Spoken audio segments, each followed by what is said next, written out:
Welcome to the Blockbusters and Birdwalks podcast.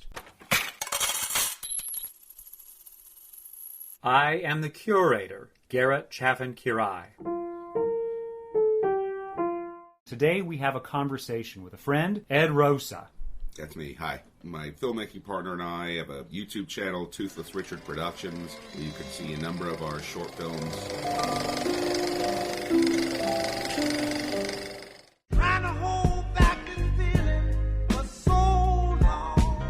What is Dolemite Is My Name all about? It tells the story of Rudy Ray Moore and how he made the film Dolemite. As a sort of after-civil rights era, more complex Black American hero story of how an artist both invents the marketplace to sell their ideas and then tries to not lose their shirt. We're watching Eddie Murphy play this part. I've always known that Eddie Murphy was a huge star because I've always known he was a great stand-up comedian, and I've always known him as a movie performer since I was aware of him and of movies, both. Yeah. And he is enacting this part very, very joyfully. Dolemite really was like an urban superhero. Dolemite is my name, and fucking up motherfuckers is my game. It's all a total put-on. Yeah. And we realize at a certain point he's developing a protege, a character named Lady Reed, played by Divine Joy Randolph. Who was awesome. She was really winning. And they have a little sort of back and forth that comes up at certain points where they discuss, wearing a wig, putting on the costume, adopting the persona and going in public. Because when you're not on stage, you're just a person paying your electric bill and pouring some coffee for yourself. You're ordinary. Let me pinpoint a scene that got my attention. And it's at the very end of the movie where we've watched Rudy Ray Moore struggle to first make a persona for himself, then make a comic career for himself, then earn some money, then finally he makes this movie. Nobody wants to distribute it. And he's finally finds somebody who will. He's going to its big opening night, and there's a huge crowd. He feels fully celebrated, and he's dressed as Dolemite with his friends who are all dressed in their pimp attire. They look tight. So does Lady Reed. Oh, yeah. And there's a little boy at the front of the line who's there with his father who wants to get in, but it's sold out. And this kid, who I'm judging to be maybe 12 or 13, has taken apart Signifying Monkey and other routines in the Dolemite persona and adopted them for himself. And we watch Rudy Ray Moore, played by Eddie Murphy, as Dolemite, deal with this child, and they swap verses and have a great old time doing it. Let me hear what you got, boy. You heard about Dolemite and the Titanic. There's a new kid around finna be gigantic. Young boy, who in the hell do you think you are trying to topple the world's greatest star? I use an earthquake to make a milkshake. Hey, that's my line. No more. This boy, like everybody else in the audience, understands the artifice. They understand that there's a guy called Rudy Ray Moore who plays a character called Dolemite, who I can adjust to fit my needs because it can hearten me in a difficult circumstance called life. Right. And that role can empower me because it also calls to the community of other people who are similarly familiar with these levels. And that's exactly why I didn't get Dolemite when I saw it as a young adult. I had none of that callback. I wasn't trained to realize the levels of artifice and performance and fun making that the movie is involved with. Mm-hmm. So my ignorant ass self said, this is a stupid, bad movie. Right. It can be that, but it can be a lot of other things too. And that's cool because it opened up a space that clearly people do need, and that's why Dolemite the persona, Dolemite the movie, found people. In a sequence leading up to that, the other really great, lasting moment of deep significance thematically, Rudy and his the fellow menfolk, his close friends, the entourage. They have a limo, and they've come to pick up Lady Reed at her home. And she's dressed in her finery and comes out. Looks and they compliment each other. She does. She's an obese woman, but she's a gloriously beautiful woman. Mm-hmm. And that's partly because she owns the size of her body and recognizes who she is, what she's all about. She's real smart. She's very blunt. She's quite funny in some of the sequences. Well, she even has a scene earlier in the movie where she acknowledges her lack of self-confidence, the notion of being on film forever and risking not looking perfect. You see behind, the performer a little bit. Right. And even you see the insecurity. Right. Even though she owns it, she's still totally human. And she says to Rudy, I'm so grateful for you putting me in this movie, because I ain't never seen nobody that looks like me up there on that big screen. This actress playing this person based on an historical personage that was attached to Rudy Ray Moore, who was in this movie, doesn't look like the other women in this movie, in this cast. Whether it's Dolemite Is My Name or the original Dolemite, she is an exception. And an exception that Rudy Ray Moore chose to spend time thinking about. And then there's Rudy Ray Moore himself. I'm a little doughy. I'm a little thick. Yeah. They keep referring to this because he's deeply middle-aged. Yeah, he was at 45 or 47 or something. He's not Fred Williamson back in the day. He's not Jim Brown. He's not that guy. Yeah. He's not Richard Roundtree. He's not any of those guys. He's not Ron O'Neal. Boy. Yeah. That was probably my favorite scene in the film. And there was a couple times when I almost got choked up. You know, so much of the film is so funny and fun. The moments of that kind of earnestness stand out. I just can't believe I'm back here on this grind. I'm actually worse off than I was before because I don't even know my records no more. There's one other moment that points to this same deep tone. We learn from Rudy, and this is how he bonds with his eventual writer, Jerry Jones, played in a funny way by Keegan-Michael Key, who's very straight. He's got the white voice. He does that thing. And plays that part because he's a straight writer writing for serious theater. Yeah. His come on to Jerry is, hey, we're both from Arkansas. And Jerry just shrugs him off. What do you mean, because we're both from Arkansas? Yeah. We got something in common? He says, no, we got something in common because we left. Right, yeah, we fought our way out of Arkansas. And we're here now. Yeah. And that kind of does place them in a bond together. When everything starts to fall around Rudy, he's doing line readings the night before a big scene, trying to figure out how to do this thing as himself. And then as Dolemite, and then as an improved Dolemite. And then he uncovers in his desk a photograph of his family, where his father is featured. And he begins to pitch his role during this one little scene, and it's about 3 lines of dialogue, at his father. And all the anger and frustration that he feels about his old man taking him down and telling him, you'll never be nothing. You'll never be nothing, Rudy. Yeah. And Rudy Ray Moore has become Dolemite. I'm something, Dad. You're just a farmer. It's a striking little moment. And it demonstrates, as we've learned several times over a long career, that Eddie Murphy can do the thing. He can be the serious actor and he can be the light actor. He can combine that scene by scene because he's a skilled guy. He's got a deep range. He's incredibly talented. That's why so much of his recent work has been so disheartening. Jumping to another character, Wesley Snipes shows up in this thing as D'Urville Martin. Awesome. Who was a notable actor in the very, very narrow band of supporting performances that black actors were able to do in mainstream Hollywood. They make jokes at his expense based on that fact, but they hire him as an actor playing the heavy in Dolemite, but they allow him to be the director of Dolemite. That's how they to get him to recruit say him. yes. And Snipes plays this as a very sort of effete, sort of effeminate guy who has real affectations of taste and all of that. But there's a moment when he digs in and he says to Rudy Ray Moore as a motivational speech on how to get him to perform. Whatever you've been feeling about me, about the money man, about anybody who's ever doubted you, I want you to use it. Connect to it, man. Dig down inside and connect to it and choose it. Put it on camera. Use it, baby. Use it. The cast in this thing I thought was outstanding. In fact, one of my complaints about the film is that we don't get enough of some of these people. Like Mike Epps, for example. I know he's super funny and I was so stoked to see him in this, but we don't get a lot of his character. He's mostly a foil character for Rudy to be upset with. He doesn't get his own big moment to be shiny and funny. Right. But I know he is, so I wanted more of him. It was so good to see Wesley Snipes back, who at one time was, Passenger 57, Demolition Man, White Man Can't Jump. Right. I mean, he's done, he did, To Wong Fu, right? Right. Snoop Dogg and Chris Rock turning up.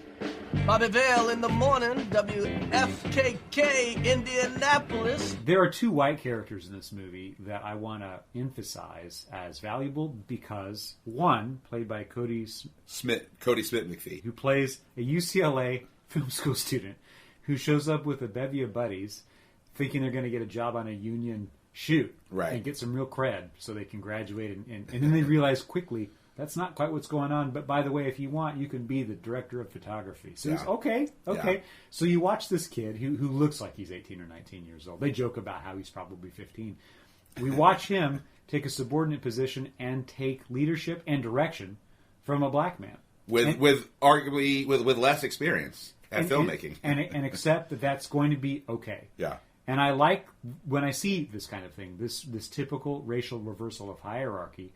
The other note, which is interesting, is after the movie begins to, it doesn't exactly build steam in the traditional way, but Rudy manages to four-wall it out of town, pays for a theater rental and takes the box, and it becomes this little showcase hit in midnight screening.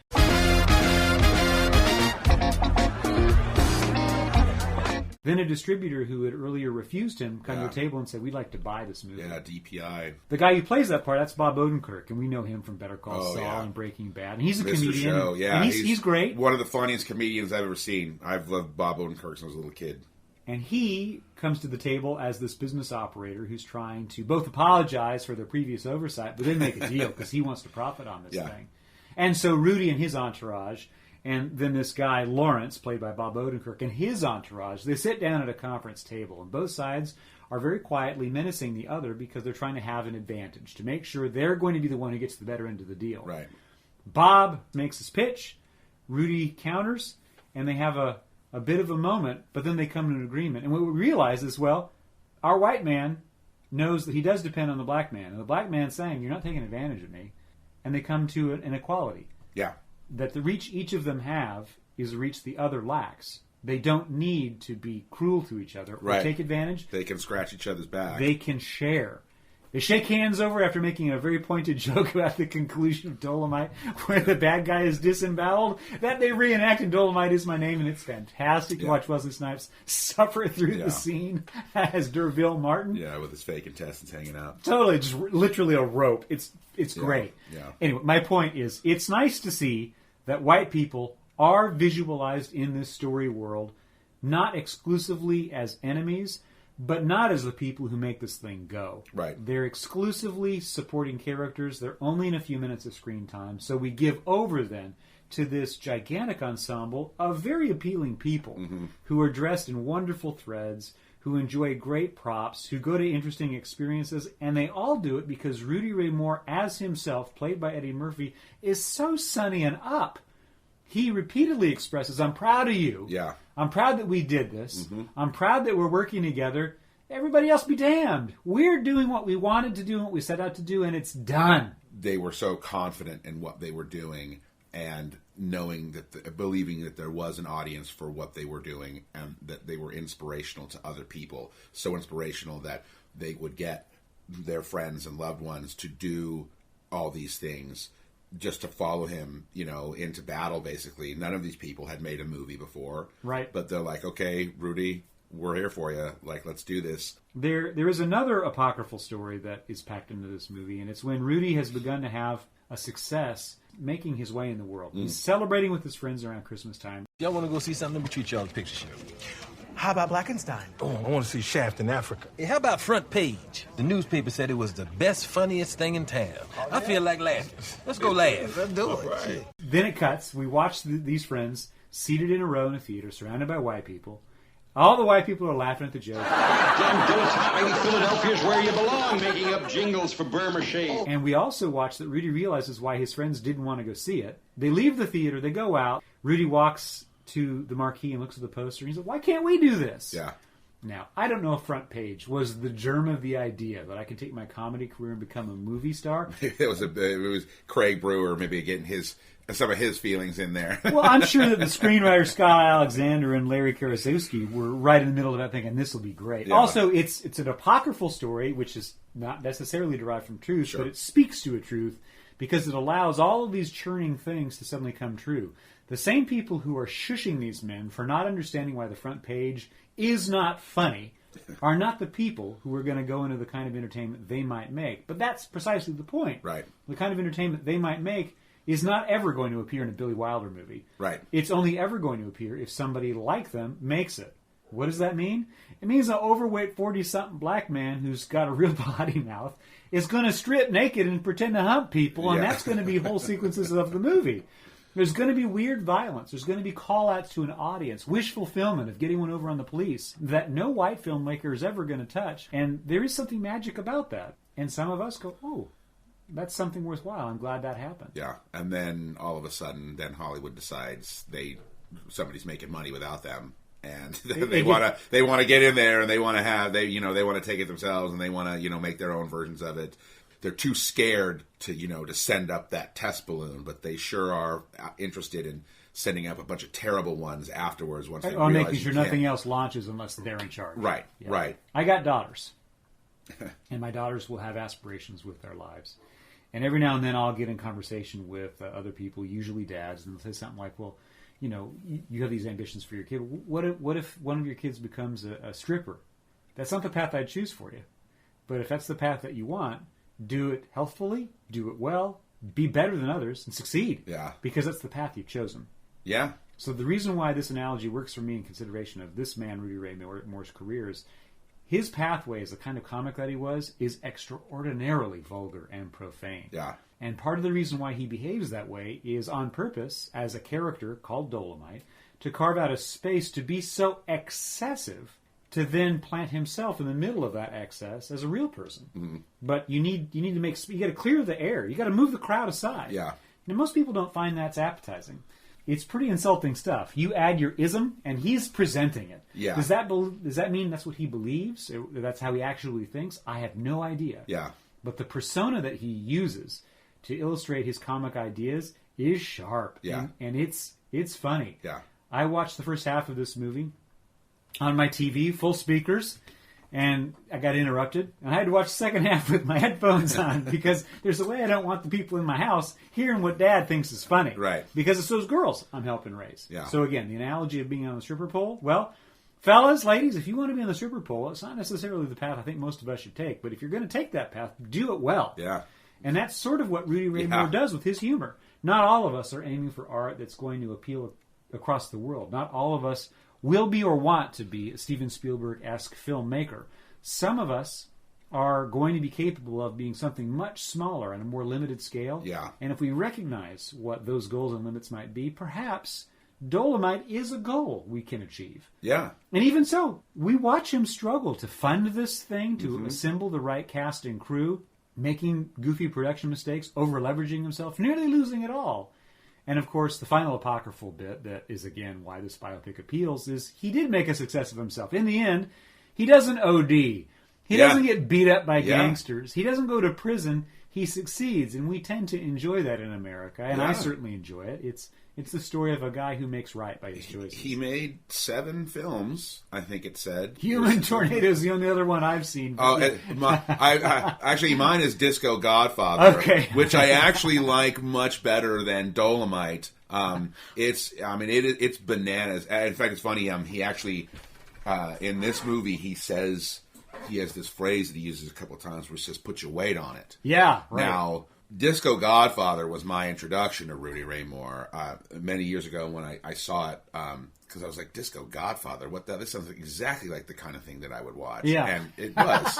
It was. And he's like this disc jockey at this nightclub, and that's kind of that's like his catchphrase, put your weight on it, right? And he says it a bunch.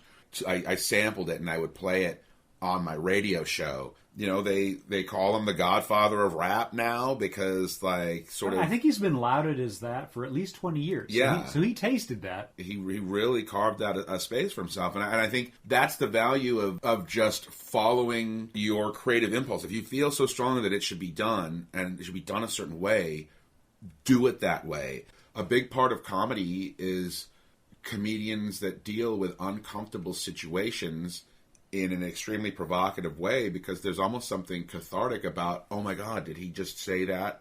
An audience's responsibility to me is just to respond naturally.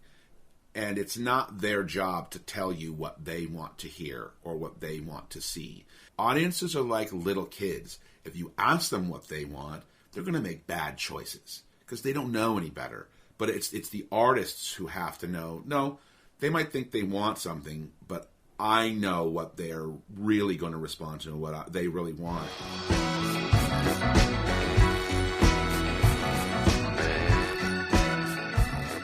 A professor or research scientist will have a gigantic cauldron filled with Skittles, and they'll ask the first 1,000 people they see, how many Skittles are in this cauldron? And somebody will say 2 because they're being jackasses. Right. And somebody will say 1 billion. But if you ask enough people, and there's a certain critical number, that critical number of people's average will be roughly correct, eerily so. Masses of people are very good about deciding a median. But they're really bad about deciding something that's exceptional. Right. And that's always been something that I've felt about art, is that if it appeals to too many people, it won't be for me. When you aren't interested in watering down what you've got, it will appeal to less people, but it will be more rewarding to those people that it does appeal to. Yeah, spicy salsa versus some cut tomatoes. In Dolemite Is My Name, one of the reasons he's trying to get his records distributed first before he makes the movie. The guys at the record company are like, we can't sell this. Yeah. Like, this is so offensive. And then I was also thinking about, what does that mean exactly? Because I use these words. I try to be selective on where and when I use them so that I keep certain jobs. Yeah, right. So that I don't offend certain people who call me family or whatever. But I'm fond of a lot of these words, which I don't want to overuse here for fear of getting in trouble with Apple. Sure. But I guess the point is, profane words are called profane because we all agree to say that they're not correct for polite society. Right. And that gets gendered and that gets sexed and it gets ethnically specific really fast. But the trouble is, these profane words, and we all know what they are, can mean a lot of things depending on where and with whom they are used. And in some of the sequences of this movie, despite how overtly profane they are, there's a lot of good communication happening. Oh, yeah. That when sometimes you say, damn, shit, crap, you're getting right to what needs to be said. Right. So I've seen the subject of context come up recently. Somebody came out with a tape of Joe Rogan dropping a bunch of N-bombs, right? It's a video that's made of clips taken out of context of 12 years of conversations on my podcast. And it's all smushed together, and it looks fucking horrible, even to me. I've seen a bunch of people who sort of had defended Joe Rogan, saying like, well, they're taken out of context, right? And then I've seen a bunch of other people who believe there is no context in which it's okay, right? But without context, they're just sounds. If you just say a word, any word, and you just repeat it over and over and over and over and over again, it starts to sound like gibberish. Including your own name. It will it doesn't matter the word. Anything that you do, because without context, they're just sounds that come out. So it's always been crazy to me that so many people are fine consuming visually images of horrendous violence. But anytime they hear a sound that is organized in a certain way, oh, well, now all of a sudden we're Puritans here, and we can't do this. This is unacceptable. George Carlin gave us the cardinal 7. Shit, piss, fuck, cunt, cocksucker, motherfucker, and tits. It's all about context. If you do listen through the profane nature of this text of comedy, that it's about the willful combination of impossibility to get away with something that makes people kind of go, that doesn't make any sense. Yeah. But it's clever having the nerve to say it. Right. And to rhyme it, in the case of the Dolemite character in stand-up routines, to have a pulsing sort of rhythmic bass line to the whole thing. He's a tough son of a gun, y'all. Alias Dolemite. Well, are there any other like funny little impressions that you've got? Just things that really just tickled you when you were watching this thing? The sex scene that actually isn't really in Dolemite. I think it's in I think it's Human Tornado, where like the roof caves in on him. Anytime he humps, it disrupts the world. Yeah. Literally the whole world. Yeah. Yeah, that was great. There was a good detail when we first meet Derville Martin, and they're at a strip club. Rudy comes over to him. Derville is making eyes and trying to neck with the woman there, his date, what have you. And he says to Rudy, listen, I got an agent. You wouldn't approach a white man like this in a strip club, would you? Right. There's a formality to how the industry works. But that formality is exactly what Rudy Ray Moore was both ignorant of and choosing to work against, which is nice. So you just thought you was going to walk up in here and make a deal, huh? Just because you lucky enough to find me in the strip joint. So you know what they say, brother. Luck is where opportunity meets preparation. A great detail that pleased me just to no end. They're shooting the movie. Lady Reed is speaking to a white actor. I'm Rudy's protege. Oh. Yeah, I think I'm what they call in Hollywood an ingenue. Oh. Yeah. Mm-hmm. How did you become a part of this film? Well, I sort of specialize in playing the bad white guy around town. Mm-hmm. All the black shows need a heavy. I played the plantation owner at the Ebony Showcase. I played a Southern lyncher at the Cultural Center. And I played a rapist at the Wilshire Ebell. Okay. So you just basically figured out what you're good at, huh? I've seen like Hollywood Shuffle, where you're watching all these black actors. Yeah. Well, you're going to be the robber. You're going to be the rapist. You're going to be the bank robber. Yeah. Oh, but I'm a British guy who was at the Royal Shakespeare Company. Yeah. Well, here, you're criminal number 3. Here's your switchblade. Yeah. And so our filmmaker is Craig Brewer. How would this white dude have been in control of this set when the script is laden with... White people aren't authorized to say that. So in the end, this movie, Dolemite Is My Name, speaks to me as a really pleasant comedic experience that is a biopic, that is a metatextual analysis of stardom by one of our leading figures in comedy today, Eddie Murphy, thinking about one of the godfathers of his own art form, stand-up comedy, which turned him into a notable actor. But it's also a rather rigorous defense of art making generally. There's value to not being the kind of person who freaks out when you hear something that's profane, and sometimes you just got to say fuck. You know. This is Blockbusters and Birdwalks, a conversation between Garrett Chaffin-Quiray and Ed Rosa.